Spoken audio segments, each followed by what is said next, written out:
Hello guys, and welcome back. Today I'll show you how to create a TextPlus account.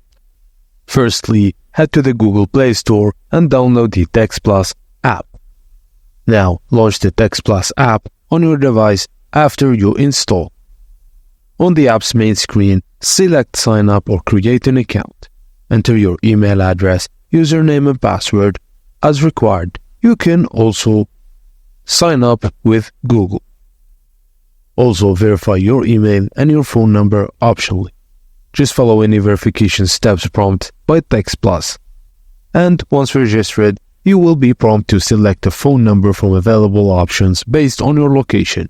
Choose a number, as this will be your virtual TextPlus phone number for making calls and sending texts. Just review any app permissions required and follow access as needed to make and receive calls and texts. Thank you for watching, and please don't forget to like and subscribe for more.